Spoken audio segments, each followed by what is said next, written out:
When the holidays start to feel a bit repetitive, reach for a Sprite Winter Spiced Cranberry and put your twist on tradition. A bold cranberry and winter spice flavor fusion, Sprite Winter Spiced Cranberry is a refreshing way to shake things up this sipping season. And only for a limited time. Sprite. Obey your thirst. This episode is brought to you by Indeed. You're ready to move your business forward, but first, you need to find the right team. Start your search with Indeed Sponsored Jobs. It can help you reach qualified candidates fast, ensuring your listing is the first one they see. According to Indeed data, sponsored jobs are 90% more likely to report a hire than non-sponsored jobs. See the results for yourself. Get a $75 sponsored job credit at Indeed.com/podcast. Terms and conditions apply.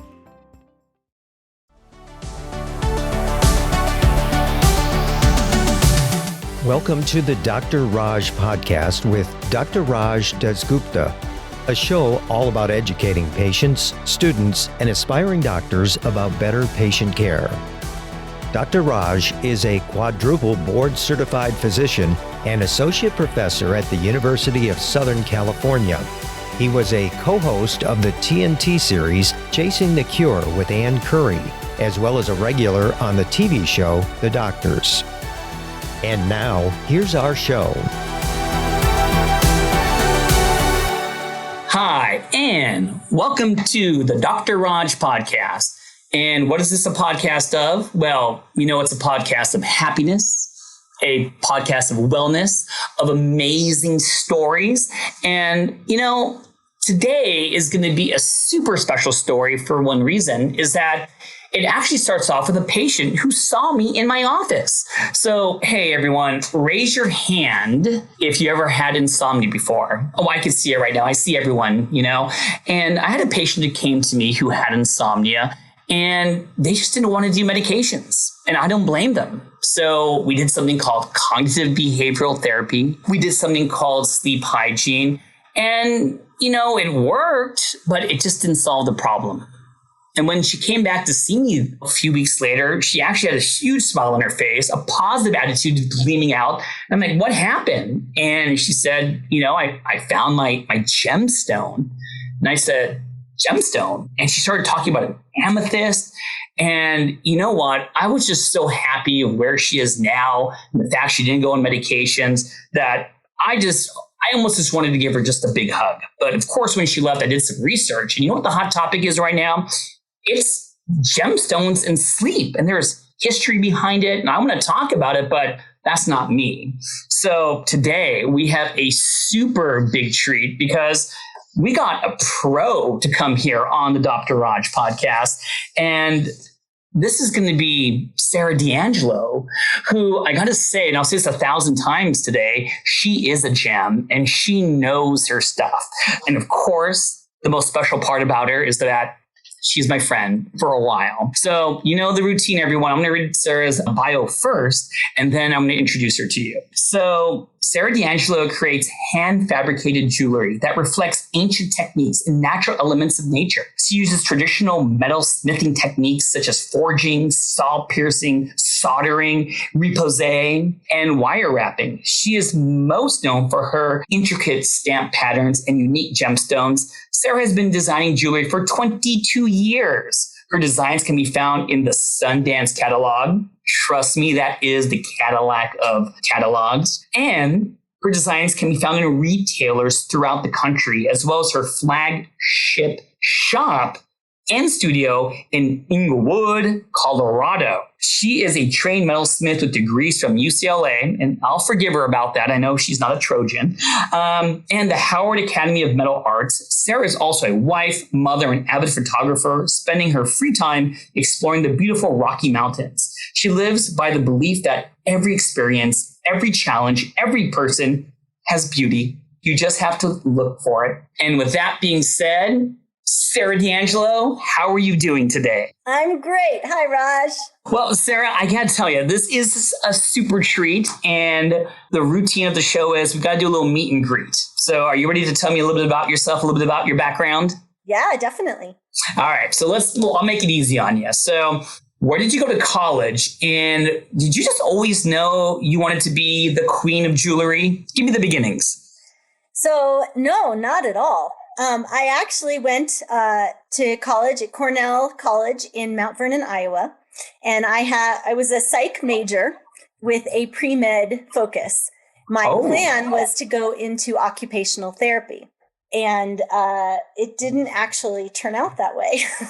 I mean, I love that your passion had a little medicine in the beginning. You wanted to help people because that kind of jewelry is nice and, making people feel good. So we had that background. But where did jewelry making kick in? When did that start? I mean, how did you switch the ship from there? So as I look back, I actually see kind of a thread of this from very, very beginning, probably from the time I was like 12, but I had no intention of, doing jewelry as a career. And actually, I don't know if you remember this, but back in high school, do you remember coming over to my house and making clay beads for jewelry? Yes. I didn't piece those together. I thought that was just a nice way to pass the afternoon and stuff, but I mean, so my history of this actually goes way back, but I was all focused on occupational therapy. So I graduated from college, went to UCLA for a bit to take gross anatomy, which was the one class I was missing for pre-med. And I had taken my GREs, like I was all set and ready for grad school. And I was doing my volunteer hours for occupational therapy. And it turned out that I hated it. I imagined it to be a very creative, hands-on process, and it was not at all. So I decided to take a year off, figure out what I was going to do. And during that year, I decided to take a metalsmithing class at UCLA. And so I did study metalsmithing at UCLA for a little bit. And then I was waiting tables and I was making jewelry with a friend of mine. And we would go to the Santa Monica flea market and sell our jewelry, which was super fun. Then something crazy happened. So I was making jewelry. I had started selling, I think I had one store that I had started selling jewelry to, and Santa Monica flea market. And one night, and I worked in a very fine dining restaurant in Beverly Hills. And so I was used to very demanding, kind of crazy customers. And I had this one customer who was having some sort of psychotic break, but she started threatening me that she was going to kill me in the parking lot. I went to my manager and I said, this customer is threatening to kill me in the parking lot, and I would like you to ask her to leave, and I want an escort to my car when I leave tonight. And instead of doing that, they actually comped her meal and then gave her to a different server. Are you kidding me? Nope. And I was so upset. I said, well, if you'd rather have her than me, I quit. And I walked out the door. So then I got in my car and I called my now husband, who was my boyfriend at the time. And I called him crying, and I just quit my job. And what am I going to do? And he said, well, go sell your jewelry. So the next morning, I literally put all my jewelry in these little trays and I walked into stores to show them my jewelry. And I actually got several accounts on that first day. And it literally shifted my path 180 degrees, and I never looked back. And I actually went on to get a degree as a goldsmith from a metal arts school. It was an instant change, not well thought out whatsoever.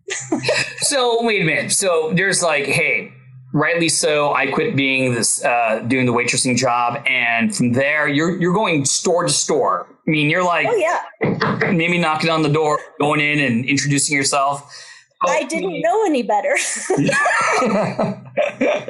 Well, hey, so from there, was the next stage, I'm looking at your timeline in front of me. There was some art fairs. So how is it going from door to door? Is art fairs a lot more fun? Is that like going in the right direction at your career at that time?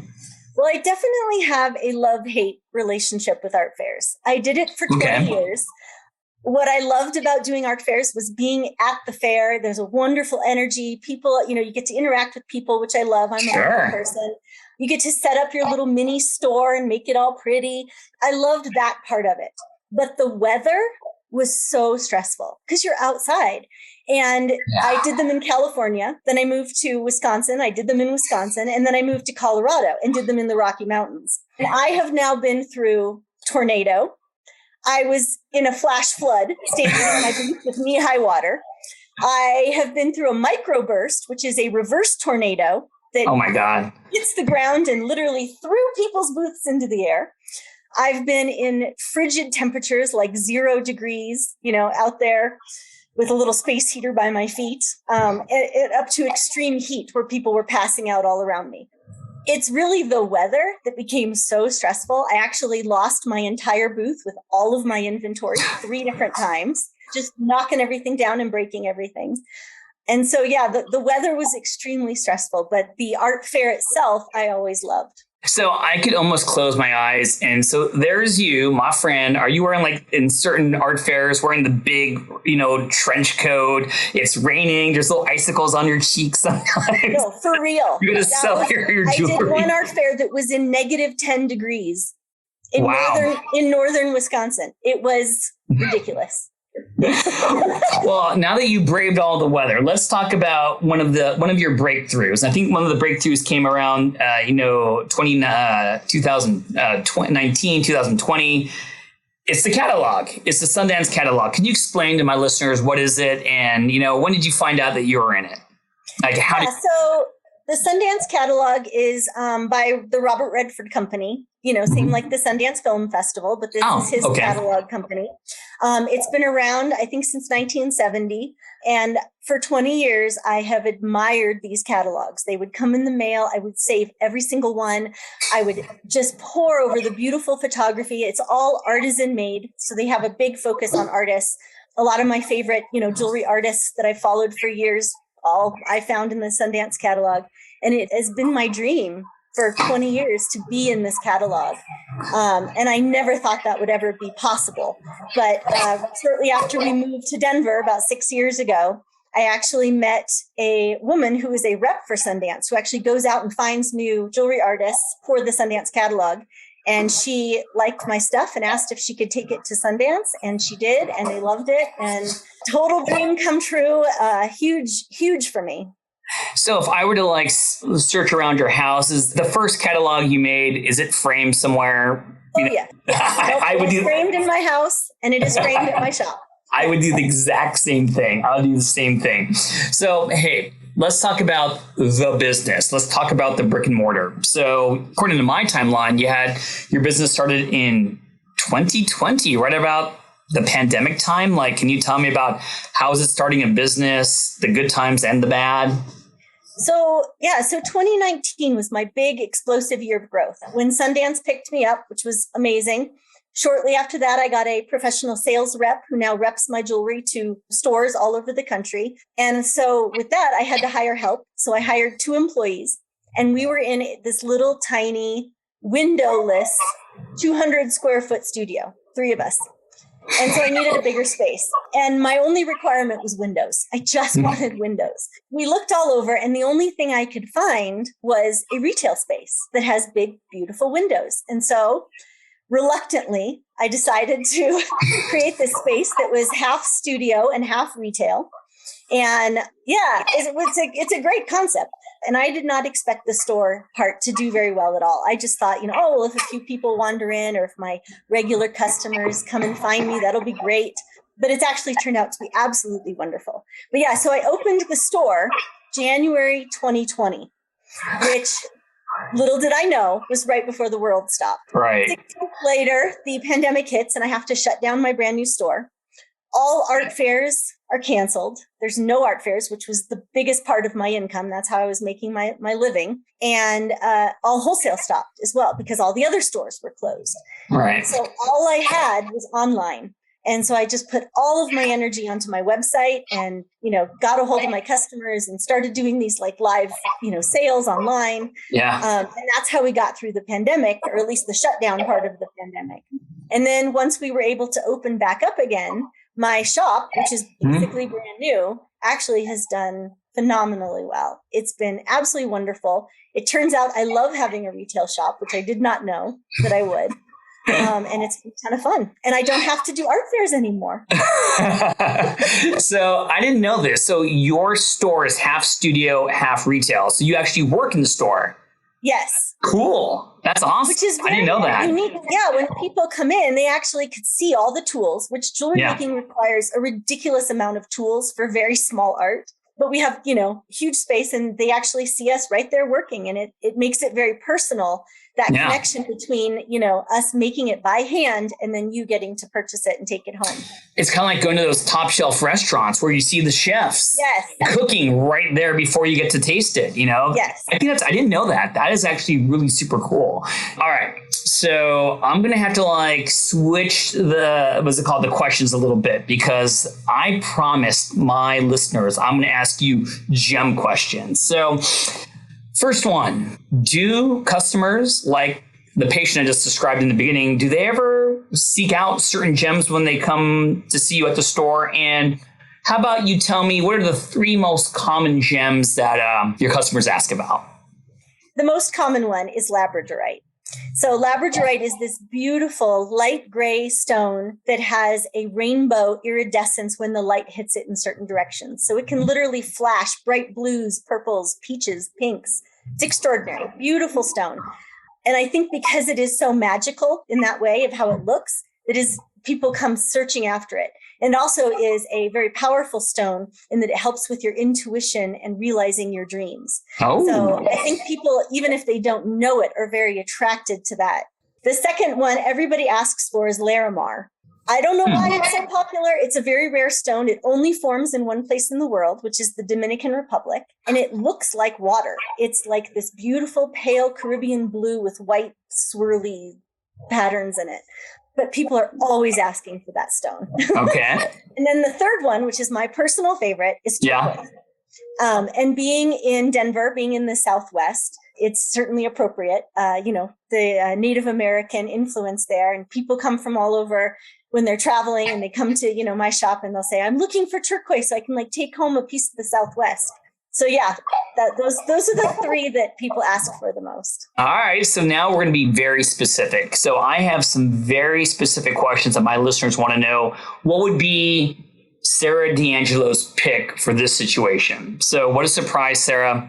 Sleep. I see a lot of sleep patients. Insomnia is big. With this pandemic, it's been hard to get some good sleep. What would be some gemstones you'd recommend to get some good sleep?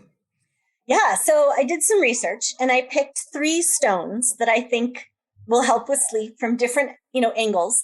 The biggest one is amethyst. So amethyst is most widely known as the sleep crystal because it provides a soothing and serene energy that we can't help but feel relaxed in its presence. And of course, you need to feel relaxed in order to drift off to sleep, right? Yes, you do.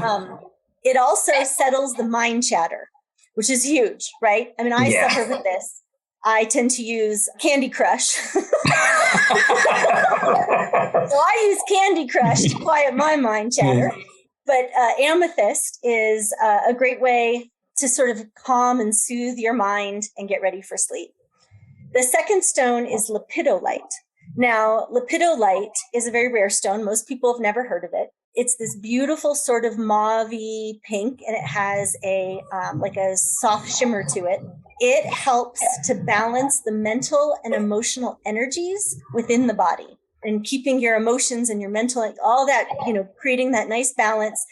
It also helps with sleep disturbances because of that, as your mind and your emotions are, battling it out.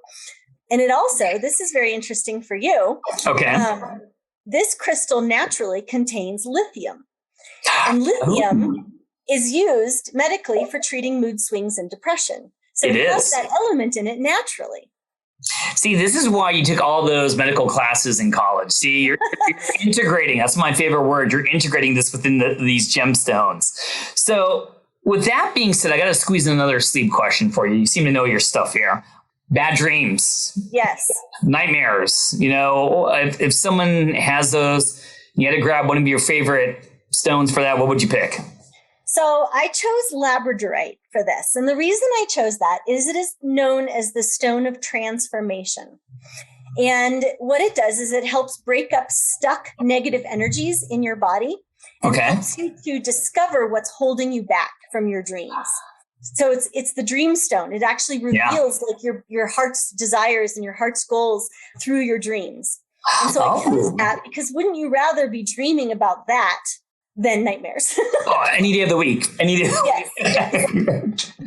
All right. You've been on point. So I have to throw you a couple of curveballs. Here's a tough one. Just inflammation. My wife's a rheumatologist. She sees patients with lupus and RA, and my wife gives out some drugs that, they have side effects and no one really wants to be on them. So I promised my wife I'll ask this question. Is there like one for inflammation out there? Yeah, so there's a lot actually that address inflammation because that's probably the most common cause of problems in the body, right? Mm-hmm. Things getting kind of stuck, which all these gems are about unsticking all the things that are stuck. So I chose green aventurine. And aventurine is a sort of earthy kind of pine colored green stone with little speckles in it. It's very pretty, very soothing. And it specifically addresses inflammation at your joints. So helping reduce, and helping, things move more properly and getting that energy flowing. Back to me. I want to be a little self-serving on this one. I got 3 kids and I have a lot of low back pain. There's some carrying sometimes, So for chronic pain, Sarah, now for my general listeners and of course me, what would you recommend? Is there any stone that could make me mentally feel better if I'm addressing the chronic pain? So actually, if you were to Google stones for pain, it's literally every stone that exists. And a lot of stones are specific to certain parts of the body or pain, attached to different, causes. Okay. But the one that I chose is aquamarine. Now, aquamarine is, of course, a clear quartz-like stone, has a very pale blue color, very pretty. And the reason I chose this is it has pain relief from 2 directions. It's a twofold kind of deal. It eases pain of inflammation directly at the location of the pain. So you can, let's say, hold an aquamarine at your lower back and alleviate that pain. Okay. Right? But then also it soothes and relaxes your mind so that the physical mental cycle is broken. I like that. Really powerful. Yes. No, you're taking the body and the mind. And also I kind of like the thing about, hey, if I buy one of your gems, I'm going to put it literally on my back, to get my money's worth, so I like that. Tell me if you heard this one before, fertility. Sometimes it's really emotional and it's hard for many women and men when we talk about fertility. So I definitely had some patients who have insomnia because of that. And I promise I'll ask you that. So what would you recommend for fertility issues? All right. So I actually chose 2 for fertility because it is such an emotional thing to go through. I actually have 2. So I have one for the body, which is yellow jasper. Now, yellow jasper is believed to encourage the proper functioning of the endocrine system and the pancreas. Now, as you know, because you're a doctor, the endocrine system is vital for fertility, and it helps, move everything along properly so that you can get pregnant. I would recommend yellow jasper to carry it on your body. The second one is carnelian. Now, carnelian is this deep red-orange color. It is the color of blood and fire. And I chose this because this stone both keeps you grounded, which you need while you're suffering through all of this emotional drama and turmoil and ups and downs. Yeah. And it also makes you feel invincible, which you definitely need for parenthood. Good answers. I'm still thinking about what you said, but okay, moving on. Because of this pandemic, I'm sure a lot of people gained some weight. And there's the freshman 15 when you first start college. They kind of joke the COVID 19 pounds by being in the pandemic. So I gained some weight. A stone for weight loss. Can you help me out? Can you help some of my listeners out? What would you recommend? All right. So when I tell you the name of this stone, you're not going to believe me that this is actually what it's called. But the stone is called apatite. Apatite is this wonderful, it's this deep blue teal color. And people are immediately attracted because it is such a beautiful color. And as soon as I tell them the name, their first question is always, oh, does it help suppress my appetite? Yes, it does. So it helps reduce food cravings, which are bad for you, right? So that's a great part of trying to control things. The second part of it is that it emits a sense of clarity about what you really want and increases your resolve to fulfill that goal, which you certainly need if you're going to try to lose weight. You got to, remember what it is, why you really want that, and then get that resolve to tackle it. I love that name, Appetite. Isn't that funny? It's got to be a favorite. I mean, be honest. I think me and you would call it Starve, maybe not Appetite, I got to throw one more in there because I know we spoke a little bit about this. one of your favorite stones has to do with the power of juggling. What stone? Yes. So, most of these stones help with clarity and intuition and healing. And then there is Laguna lace agate, which is a beautiful stone from Mexico. It's a clear stone with these soft sort of purple and blue swirls in it, right? Yep. But its superpower is it helps you learn to juggle, which seems so random to me. And I don't know how they learned that that's what it does. But so when I come visit you and I bring you a couple tennis balls or whatever, are you going to show me some tricks? Did it work? My gosh, there is no help for me. I have no coordination. So I don't think even this stone would help. But if you want to learn to juggle, give it a try. Well, we're going to help some more listeners out here. So one of my listeners wants to know, how can you tell that these gemstones are real? I'm going to leave it open-ended. You go to town with this, okay? All right. So I love this question. I love this question because I love stones. I love their history and their folklore. And I love, how they look and how they feel. But there are a lot of fake stones out there. And some of them are really good fakes. And it's hard to tell what's real and what's not. And in order to harness these energies and powers of these stones, right, they have to be real. The fake ones aren't going to do anything. Yep. So here's my big piece of advice. And then I'm going to go through some specifics for you. All right. If it's too good to be true, it probably is. If you see a bracelet that's got turquoise on it and it's $10, it is not real turquoise. Guaranteed. So just trust the price. You see a strand of pearls and it's $2. They're not real pearls. That is just, you can trust that. Now on to some specifics. So I'm going to give you some hints on how to recognize the biggest fakers. Pearls. Pearls are faked often. There's a lot of glass pearls out there, but how do you know, right? Yeah. Your grandmother leaves you some vintage pearls and you're like, are these worth anything? Are these real? Are they fake? So real pearls are the nacre from the oyster, right? The irritant gets inside the oyster and the oyster forms a protective layer. So it's natural. Real pearls are actually gritty. So they have a very subtle grit to them, right? So if you take a pearl and rub it on your tooth, you will feel that sort of grittiness. If it's nice and smooth, it's not a real pearl. You heard it here from, Sarah DeAngelo.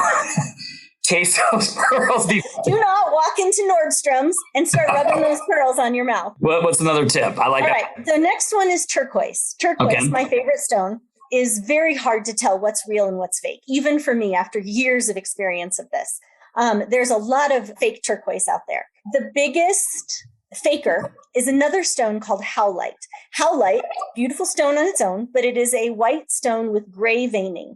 So when that stone is dyed blue, it often looks just like turquoise. The difference is howlite is actually softer than turquoise. So what you can do, if you have a piece of turquoise that you're wondering if it's real or not, one of the things you can try is just try scratching it with your nail. Howlite will actually scratch because it is that soft. Turquoise, just a little bit harder, should not scratch under your fingernail. All right, the scratch test. Okay, I like that one. Second tip is a lot of turquoise is called reconstituted turquoise, which means they grind up turquoise, which is a very soft stone. They grind it up into a powder and then reconstitute it with epoxy, plastic, right? So it looks like turquoise, but it is actually plastic. So if it looks like plastic, if it feels like plastic, it's plastic. It's not turquoise. Okay. So yeah, those are my tips for turquoise. And then I have another good one, amber. Amber is a beautiful stone. I don't know how many people, it's actually not a stone, but a beautiful gem. It is fossilized tree resin, right? Yeah. Fossilized tree sap.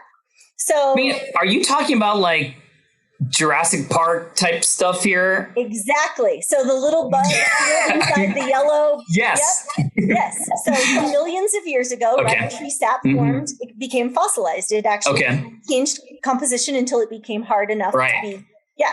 So real amber, there's a couple ways to tell real amber from fake amber. Real amber will have little air bubbles and inclusions and like foggy spots. It was tree resin. It's got stuff in it. Yeah. If it's totally clear, it's fake. So if it's that makes sense. Amber color, but you see no little bubbles and scratches and things inside, it's fake. Okay. Second way is amber actually feels warm to the touch. Plastic Yeah. is cool. So if you have, it feels warm and it's actually extremely light, like surprisingly light. Like you could have a big old piece of amber and it feels like nothing. Next test, this one might damage it, so be careful when you use this. Take a needle and you heat it over some fire, right? Yeah. Over a lighter, you get the needle nice and hot and you touch it to the amber. Real amber is going to smell like pine resin. It's going to smell distinctly like a pine tree. Plastic burning smells like plastic. That will get you thrown out of the store or the fair. Yes. That's a great tip. But amber is, used often for babies that are teething. So, I didn't know that. Yeah, so you can get there's special necklaces made just for children that come apart easily so they don't have any choking hazards. You can have your teething baby wear a necklace of amber and it helps with the teeth to move through the gums properly and also helps relieve pain. Ooh. So you definitely want to have the real stuff, right? Of course. Amber's not going to do your teething baby any good. No. So there's one more test for amber that I think is really fascinating. Tell me. So amber has natural electrostatic properties, like static electricity. So what you do is you take your amber, wrap it in some cloth, and then rub it for about 20 to 30 seconds, and then hold it next to a piece of hair. If the hair sticks to it, it's amber. That is so cool. If it doesn't, it's not amber. I may not be able to perform that test for obvious reasons, but yes, I like that tip. That is great. All right, so I got a few more for you. Okay. These ones you can actually tell are fake by their names. So if any stone is named fruity, if it's a fruit named stone, right? Strawberry quartz, pineapple quartz, cherry quartz, all of these are actually glass. They are not real stones at all. You can tell by the name. Okay. Another one, a very common one that people mistake for a real stone is called opalite. It is actually glass. Okay. It has an opalescence to it, right? It has like a shimmer, just glass, not a real stone. Another one, hydro quartz or mystic topaz. So mystic topaz, people love this stone. It has sort of a rainbow effect to it and people are obsessed with it. It is not a real stone, unfortunately. We should market those tips. Those are great.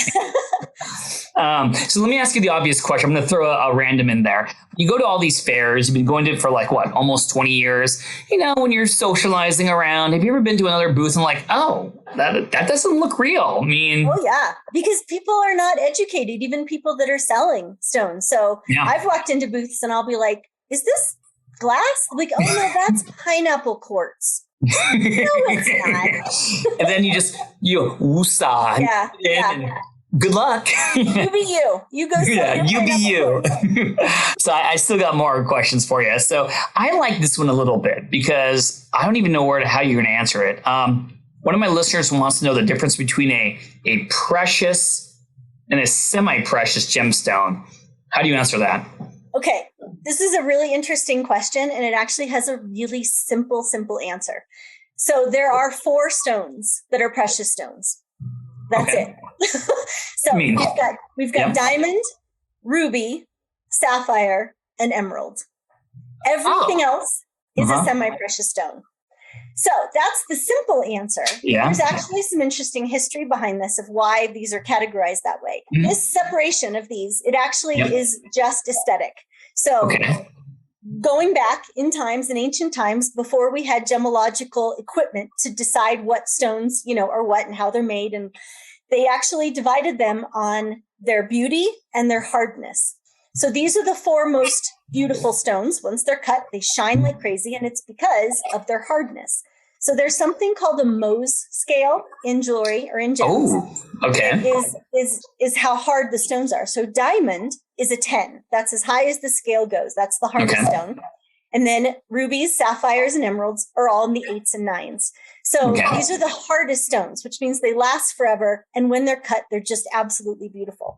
So that is actually how these stones got qualified as precious stones, as opposed to everything else. It's a non-precious stone. So let me ask you this. So this kind of really ties into why we're doing this podcast together. It goes back to my patient who came to see me. I'm going to ask you, does wearing a gemstone really possess these positive powers for the wearer that we've been talking about? So I think this is a really tricky topic, right? It's very tricky to answer. And I don't have a quick, easy answer for this. I believe that these stones are made from the earth, right? They're made from all the same chemical composition that we are. Yeah. So I'm not going to discount the fact that these stones have energy and have, the ability to interact with our body in a certain way. Very personally, I don't believe that they have any sort of special power. But at the same time, I really believe in the power of the mind.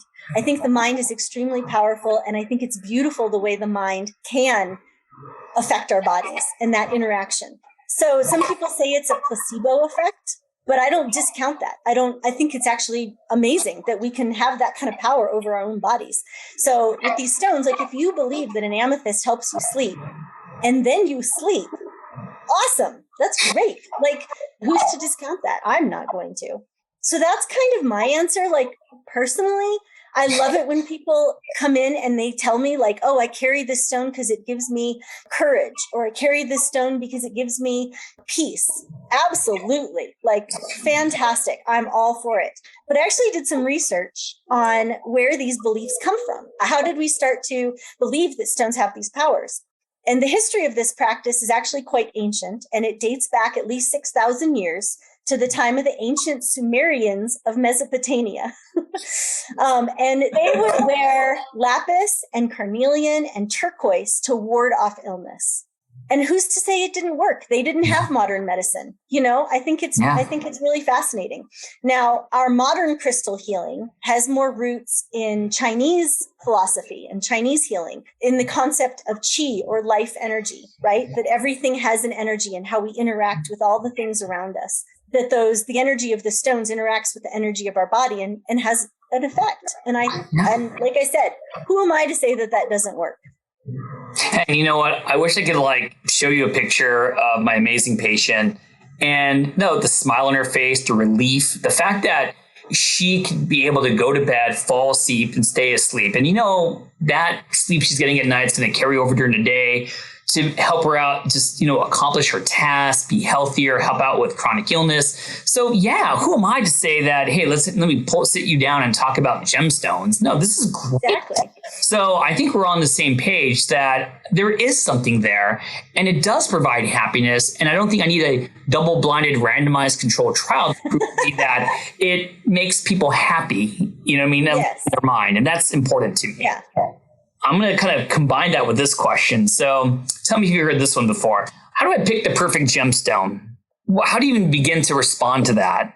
So I think something really interesting happens when people come into my store and they're looking at all the different stones laid out, right?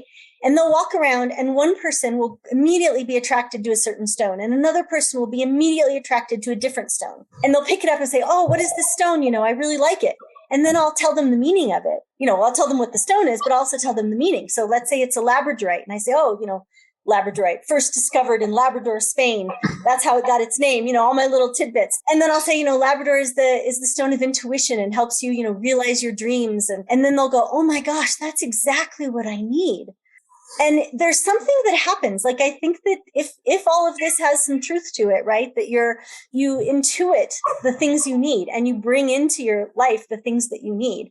And so some of it is just kind of listening to yourself and seeing what you're attracted to. The other way is maybe you have a specific need. I had a customer who came in one day and started telling me about how she was adopted, and how she had recently found her birth mother.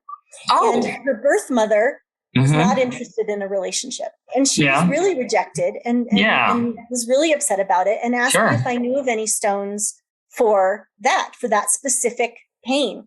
And so I did some research, and I found out that this stone called sugilite, which is this beautiful, deep, dark purple with black swirlies in it. Lovely stone. That this stone sugilite is actually great for people that have been adopted specifically. So it emits a healing, nurturing, parental energy that you feel protected and you feel safe. And it also encourages amazingly deep bonds with the people that are in your life. And so I made her this necklace, and I gave it to her, and she came back to me a few weeks later and said she hadn't taken it off, and it meant so much to her, and that she felt that sort of peace come over her and that healing, nurturing energy. Now, who's to say, right? I think it's beautiful. And glad to be. I love that story. I like the ending better than the beginning of the story. Yes. But, I know we're just doing the audio, obviously it's the podcast, but I'm just looking at your face when you describe these stones, swirlies. And, I got to tell you, if I was in a store looking for a certain gem, I want someone like you to show the passion and how excited you are to tell the backstory, to tell me why I'm spending this money, why am I buying this? And no, I think that it shows the way you answer questions of how awesome you are and what you do. Thank you. You're welcome. I love stones. I mean, I think they're fascinating. They're beautiful. They're amazing. Even the stories of how they're formed to how they've been used throughout history. I mean, it's fascinating. No, definitely. Now I'm going to have to switch gears a little bit. So, off camera a little bit, I wanted to do a little something extra for my listeners and your customers. I know I put a lot of pressure on you because I wanted to do a giveaway of some jewelry. Do you have any ideas? Did you come up with anything? Yeah. So I thought about, sleep, and I decided to make a bracelet featuring the 3 sleep stones that we discussed, the amethyst, the lepidolite, and labradorite. And I created a bracelet with all these beautiful stones, which look fantastic together. And then I added a little charm that has a little moon and star on it. No way. Yeah. Is that it? Are you wearing it? I'm wearing it right now. Oh, that is, I'm telling you, listeners, it is gorgeous. Oh my God. It's beautiful. And I'm excited to share this with people and see if that helps with some nice, restful relaxation. So they're going to have to follow you and me on our Instagram. Yes. And on top of that, they got to download the Dr. Raj podcast and listen to it. And then we're going to put up a picture of the jewelry piece. Am I saying it correctly? And how many are we giving away? Or how many have you made? Yes. So the day that this podcast is released, we are going to post on both of our Instagram accounts a photo of this bracelet and instructions on how to enter the giveaway. And so you will have to like both our Instagram pages and download the podcast. And then you just have to comment on one of our posts and you will be entered in the giveaway. I'm actually going to give away 3 bracelets to your listeners. The bracelet is actually retails at $118. So this will be a very nice giveaway. Yeah. And if you miss the giveaway, it will be available for sale on my website in case you really love it. And so we're going to give away 3 fabulous sleep bracelets. Well, this kind of leads me to, I want you to make sure you give out all your information about where they find you and your website and all these things. But before we get to that, this is going to be great. And we got to come up with some kind of a name for this awesome bracelet, like Catching Z's with Sarah and Raj or something. I don't know. Yes. Yes. Okay, back to you. If people want to buy your jewelry, go to a website, follow you on social media, can you just it will be in the show notes, but can you tell everyone where they can find you? Yes. So Instagram, my handle is at SD Jewelry. So my initials, Sarah DeAngelo, SD Jewelry. On Facebook, it's Sarah DeAngelo Jewelry. And then my website is sarahdeangelo.com. And then you can also come visit me in person at my shop in Denver, Colorado. And the address is 16 East Girard Avenue. And I'm just south of downtown Denver, right off Broadway. And I'll give you a little tidbit. I am going to visit my good friend Sarah. I am going to Denver. That's why I wanted to do this podcast first. I'm going to actually take some pics of her store, which is awesome. Put them on my Instagram. But Sarah, I'm going to ask you this on the spot. So, if I get some more patients that are throwing some stones on my face I'm not familiar with, are you going to be nice enough to come back on my podcast and explain it to me and my listeners of what powers these stones may possess? Can you help us out there? Yes, I would be glad to. I would love to. Oh, you're the greatest. So everyone, I hope you really, really, truly hope that you enjoyed today's podcast. It has been a super treat. I'm excited for the giveaway, which is going to start once this podcast airs and is finished. So stay tuned. Thank you for listening. And the next podcast will be right around the corner. Thanks for listening.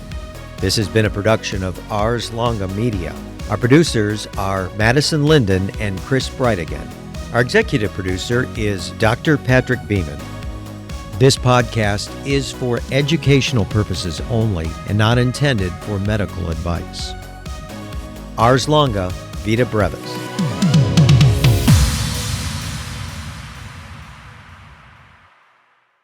So you want to start a business. You might think you need a team of people and fancy tech skills, but you don't. You just need GoDaddy Aero. I'm Walton Goggins, and as an actor, I'm an expert in looking like I know what I'm doing. GoDaddy Aero uses AI to create everything you need to grow a business. It'll make you a unique logo. It'll create a custom website. It'll write social posts for you and even set you up with a social media calendar. Get started at GoDaddy.com/Aero. That's GoDaddy.com/AIRO.